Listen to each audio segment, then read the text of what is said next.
Yeah, I'm out in the lake and I'm surrounded by darkness. I told you I was going to do this.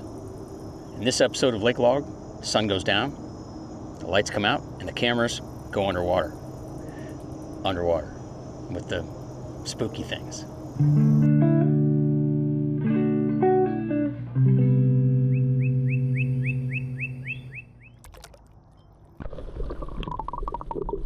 Paddling out onto the lake at night can be a little unnerving, and unfortunately, the underwater camera test got off to a bad start. The lights weren't set right, the cameras weren't set right, and so the video that I ended up with was noisy, dim, and not so spectacular.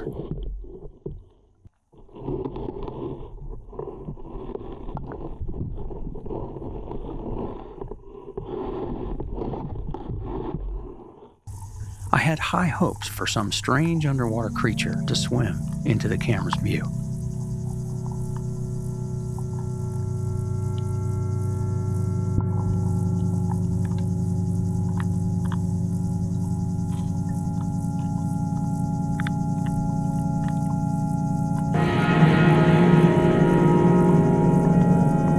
But all I got was this tiny, sinister fish.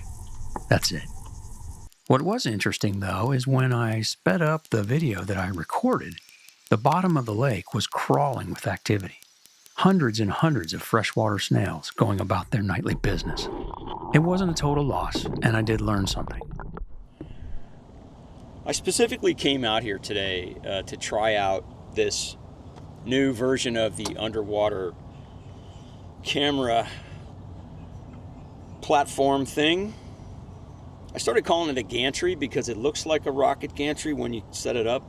This is a 3D printed sliding mount for the 4 action cameras that I'm going to place on this. And I went to my nephew, who's an engineer, and I told him what I needed. And, you know, just amazing what kids can do. I mean, he's not a kid anymore, but it's amazing what people can do in worlds that I'm just not familiar with. I'm not an engineer, but I had an idea, and I sat down with him, and he said, you know, what do you want to do? And I told him, and as I was talking to him, he modeled this real quickly in a CAD program, and the next day loaded it into his printer, and he made one for me. And so the cameras go on, real simply. They latch in, and the goal of this was to have a 360-degree capture. It's not 360-degree view one image, but it's 360-degree capture. So 4 separate recorders going at the same time underwater, so that I wouldn't miss anything. So the curious fish that would come by would, you know, maybe look at one camera and go around look at the other camera. We're gonna see what happens. I'm, you know, kind of excited to try this out. And like I said, this is modular, so I can slide this up and down the rack as I need it. And so all I've really got to do is turn these cameras on, shove this in the bottom, and leave it alone. In my experience with the practice videos that I've made, it takes about 15-20 minutes before the fish kind of come back after I was there. And then if I let it run for about an hour, I can capture some pretty interesting things.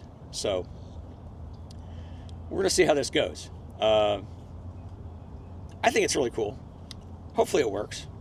Pretty confident that this right here is going to allow me to capture things that I would just normally never see. While I was talking, I saw an osprey go by with a fish in its talons, and that's kind of cool. I'm hoping that maybe I can go around the corner here and see that. No doubt that osprey went to a branch somewhere so it could pick this fish apart. If I'm lucky, I'll get to see that too. Here's that osprey I was talking about. Just shredding this fish that it's got.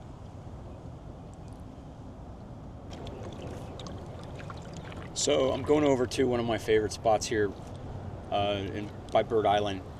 And I've had some good success here with the underwater tests because of the amount of light and the shallow water. And there's a lot of fish that kind of hang around here and create beds in the gravel and in the sand. So I'm going to try this again. There's a lot more weed here. I'm going to stick this in. I'm going to let it run. and I'll come back and get it.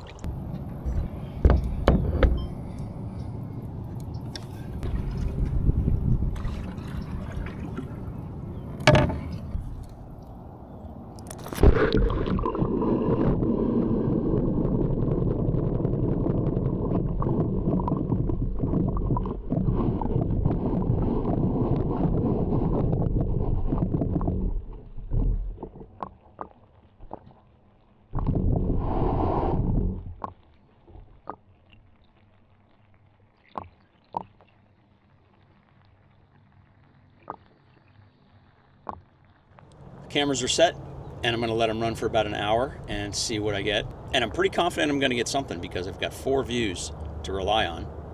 If one camera doesn't get anything, the other one might, or the other one, or the other one. While the cameras are doing their thing, I'm parked here in the shade, and I'm going to just sit here for a while. And one of the things I learned when I was doing a lot of scuba diving, I don't do a lot of scuba as much as I used to. I don't dive as much as I used to. I still love to snorkel. But one of my favorite things to do was to get to the reef, the bottom, wherever we were, and just kind of stop and not move and park myself. And you would be surprised at what happens when you do that. When you stop moving, when you're underwater, the creatures that live in the area that you are get used to you really quickly. And when they realize you're not really a threat, more creatures start to come out of the little holes and the cracks and crevices of the reef, and you see a lot more than if you're swimming around and around and around chasing things. And that same method works when I'm out in the canoe too. A lot of times if I just kind of find a spot, sit, get quiet, don't make a lot of movement, I start to see things that I would have paddled right by or that would have never happened otherwise. We can really benefit from kind of slowing down, and I know it's a touchy-feely thing. People say this all the time, slow your life down, but it's really true. The less of a hurry you're in, the richer your life becomes. And it's absolutely true when I'm recording wildlife. There was an osprey in a tree across the street. The same tree that the heron nest is in, and I did a whole series of that, recording the heron nest, and you can check that out on my channel. But the other day there was an osprey just taking apart this little peacock bass, and it was really windy, and I wasn't out in the lake, and so I grabbed my camera with my longest lens and I went over, and I got some video from my porch, and then I got closer, and then I walked across the street, got closer.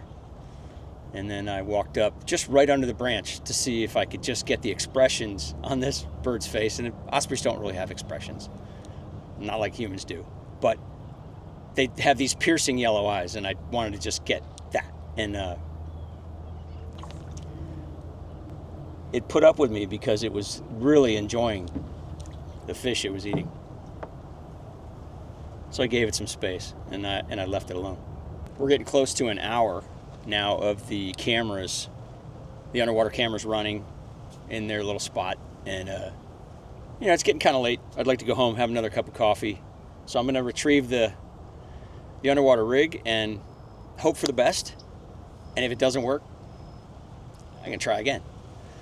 I might even, like I said, this weekend try putting some lights on it, coming out here at night and setting it, and we'll just have to see what happens.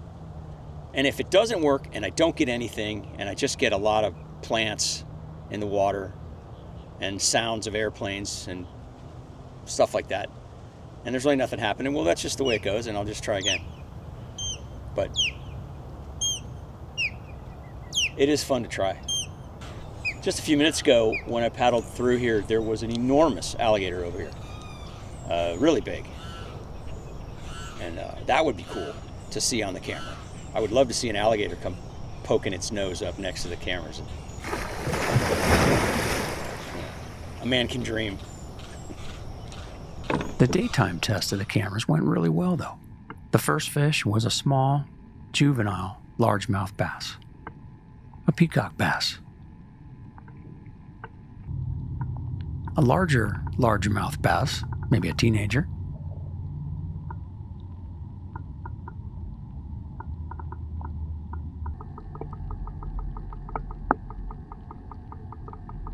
Another juvenile largemouth bass, maybe it was the same one. And then the Longnose Gar appeared, like some kind of prehistoric submarine. I had hoped to catch a Longnose Gar on the cameras, and I got lucky.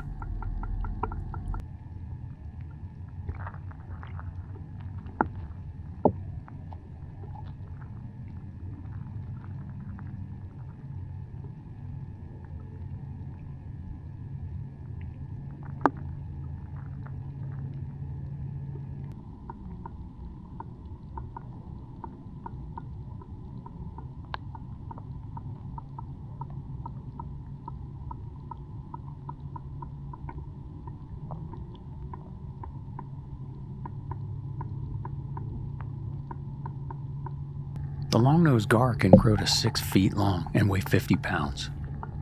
Can you imagine what that would have been like?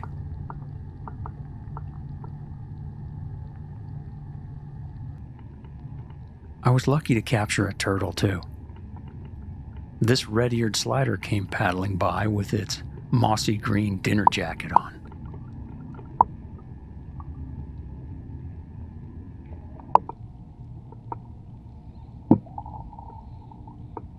Tilapia are quite common in this lake, and I couldn't really tell if this was a blue tilapia or a Nile tilapia or some other kind of tilapia. They're slow-moving and they tend to congregate in little groups. I really love the way the light flickers through the transparent tail of the tilapia on the right.